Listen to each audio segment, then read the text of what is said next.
what an episode we just witnessed. The long-awaited explosive showdown between Knuckleduster and Hachisuka finally arrived, showcasing absolutely stunning fight scenes and bringing a dramatic conclusion to their intense encounter. Hey again, Vigilante fans, my name is Jack, and welcome to another episode breakdown here on That Nerdy channel. This episode is a massive one, adapting the remaining crucial content from manga chapters 23 all the way through to chapter 26, bringing the story right up to the very end of Tankobon 4. We kick off the episode right after the blackout, with Eraserhead explaining to Midnight that he's taking care of the villain, referring of course to Teru. Here we find our first subtle anime manga difference. While Aizawa mentions injured people in the manga, the anime version didn't show any injuries resulting from Teruo's attack. We then see Makoto worried sick about the event, wondering if the entire Narufest will have to be cancelled. The atmosphere is tense among the people in the crowd. But just when the things look dire, Captain Celebrity swoops in to save the day. He arrives explaining he came flying as soon as he got wind of an incident in Naruhata. Makoto immediately asks him to bring some generators so that the event can still go on. Makoto then requests help keeping the panicked crowd busy while the generators arrive.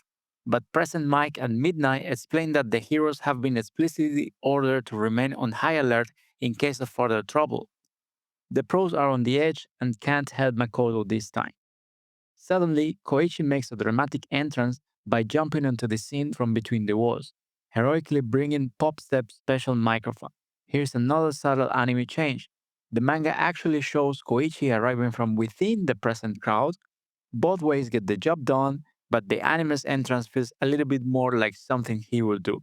Now, the enormous responsibility falls on Pop Step herself to handle the chaotic crowd and offer some much needed entertainment while they wait for Captain Celebrity to bring the generators. This tense moment officially concludes the remaining pages of manga chapter 23, and the story then surges forward into chapter 24.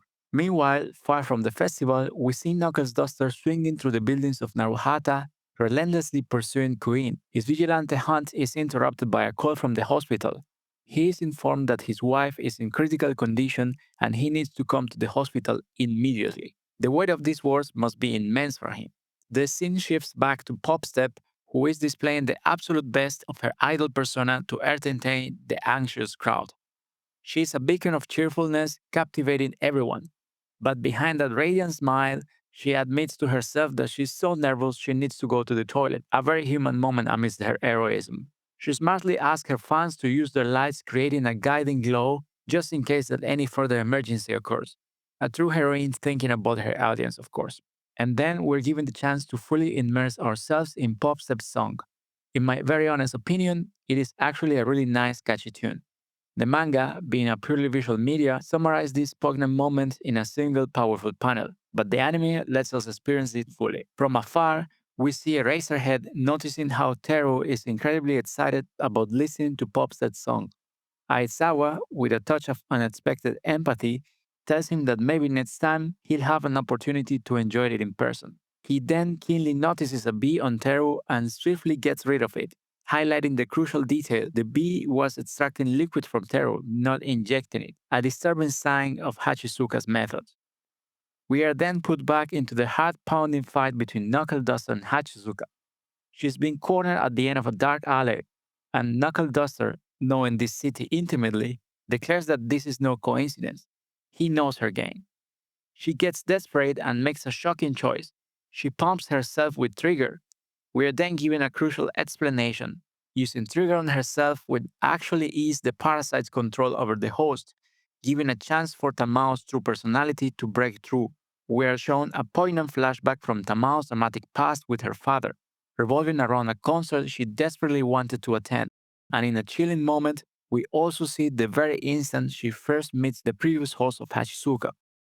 Tamao's consciousness, overwhelmed by the entire situation and a flood of painful memories, screams at her father, telling him that she hates him. But Knuckleduster, seeing through the parasite's control, can't stop himself from telling her that he's happy to finally get to hear his daughter's voice again, encouraging her to keep telling him how she feels. She then launches a brutal attack, unleashing a powerful electric discharge directly onto Knuckleduster's chest. This scene is incredibly crude and violent, showcasing the sheer force of her quirk. Knuckleduster collapses, knowing he must react quickly or he will die. Hachisuka, her own arm destroyed by the force of her desperate attack, decides to retreat from the scene, leaving Knuckleduster to bleed out and die. A cold, ruthless move from her side. We cut back then to Narufest, where the electricity generators are finally on and the big event kicks off. We're treated to several vibrant scenes of the performance itself, and while the anime gives us more detail, the manga also dedicated 2 pages to beautifully depict parts of the show. Here, we notice some other delightful differences between the anime and manga. The manga shows Koichi singing next to the mall director and Captain Celebrity heroically carrying Makoto on his arms. The episode jumps back to the showdown between Knuckledusters and Hachisuka. The parasite, already in a weakened state due to her last self-destructive attack, is utterly surprised to see Knuckleduster stagger out of the alley, still alive and ready to face her again after she assumed him dead. He is definitely not giving up. Hachisuka then makes a terrifying decision. She declares she's going all in. She chillingly explains that she was holding herself back to preserve Tamao's body because she likes it. But after this, she'll just have to get a new host. Here, the anime delivers a beautifully animated set of scenes where we see Knuckles-Duster and Hachisuka attack each other with every ounce of their might. Knuckle-Duster finally understands the full severity of the situation.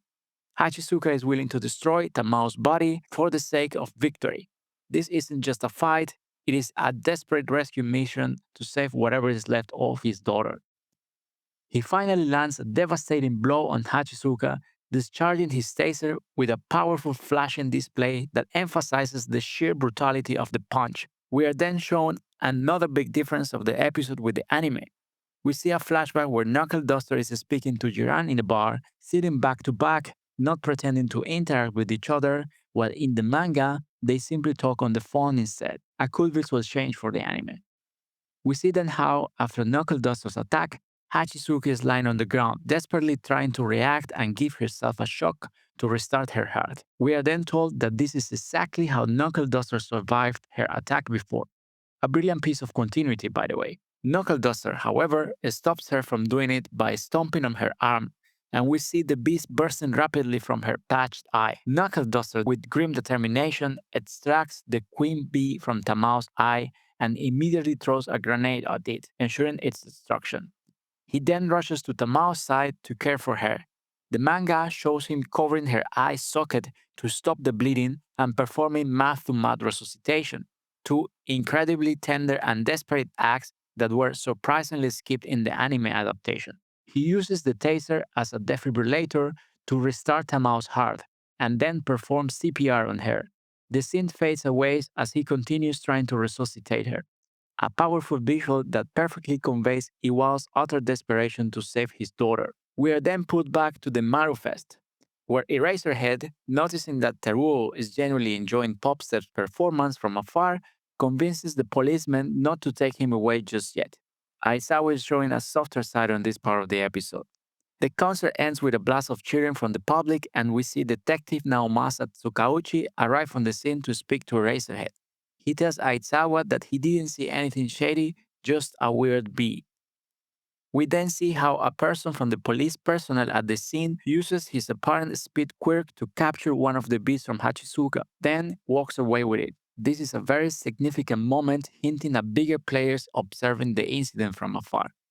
The credits roll in, bringing the episode to an end, and we are now only 1 week away from the last episode of the season. Now, the animation of this episode was, simply put, extraordinary.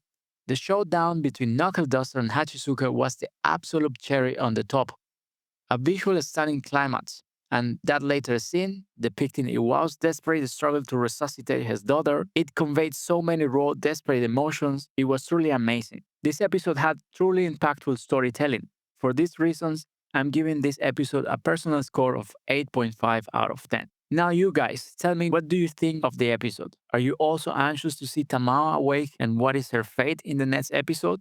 Well guys, that's all for today. Thank you very much for watching the video. Remember to give me a like and subscribe to the channel if you want to support more content like this. And until next time.